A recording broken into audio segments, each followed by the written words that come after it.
नेपाल में पिछले 3 दिन तक चले हिंसक जेएनजी प्रदर्शन अब शांत होता दिख रहा है।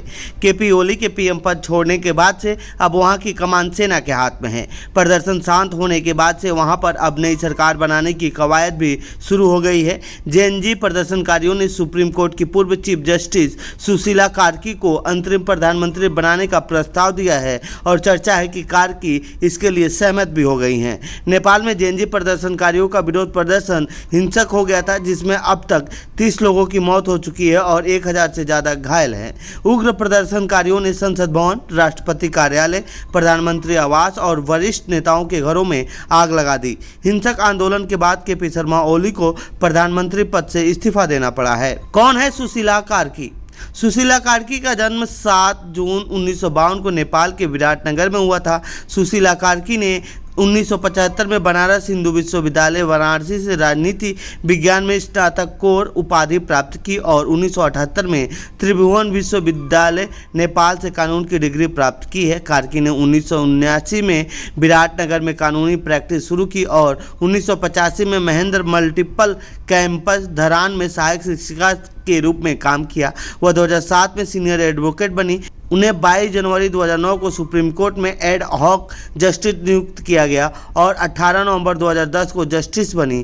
कार्की ने 13 अप्रैल से 10 जुलाई 2016 तक कार्यवाहक चीफ जस्टिस के रूप में और फिर 11 जुलाई 2016 से 7 जून 2017 तक सुप्रीम कोर्ट की चीफ जस्टिस के रूप में काम किया। कार्की के खिलाफ आया था महाभियोग प्रस्ताव। अपने कार्यकाल के दौरान उन्होंने चुनावी विवादों से जुड़े महत्वपूर्ण मामलों की अध्यक्षता की और लोकतंत्र के संरक्षक के रूप में न्यायपालिका की भूमिका को मजबूत किया। 30 अप्रैल 2017 को राजनीतिक दल माओवादी केंद्र और नेपाली कांग्रेस ने संसद में उनके खिलाफ महाभियोग प्रस्ताव पेश किया। बाद में लोगों के दबाव और सर्वोच्च न्यायालय के अंतरिम आदेश के बाद यह प्रस्ताव वापस ले लिया गया था। नेपाल में कैसी स्थिति है? नेपाल में हिंसा अब धीरे धीरे शांत हो चला है। बड़े पैमाने पर जेएनजी विरोध प्रदर्शनों के बीच काठमांडू और नेपाल के कुछ अन्य हिस्सों में सुरक्षा स्थिति बिगड़ने के कारण मंगलवार दोपहर एयरपोर्ट को बंद कर दिया गया था।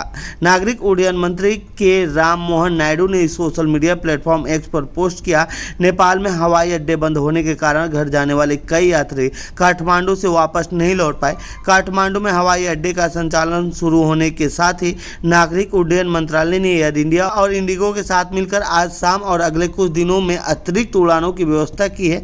साथ ही कल से निर्धारित सेवाएं भी शुरू हो जाएंगी। एयरलाइंस को सलाह दी गई है कि वे अपने किराए उचित रखें। हम इस दौरान अपने यात्रियों की सुरक्षित यात्रा सुनिश्चित करते हुए उनका समर्थन करने के लिए प्रतिबद्ध हैं। तो ये थी नेपाल से जुड़ी हमारी रिपोर्ट। आपको कैसी लगी ये रिपोर्ट कमेंट बॉक्स में बताएं। साथ ही इस पूरे मामले पर आप क्या कहना चाहते हैं कमेंट बॉक्स में लिखें। बाकी देश दुनिया की खबरों के लिए बने रहिए जनसत्ता के साथ। धन्यवाद।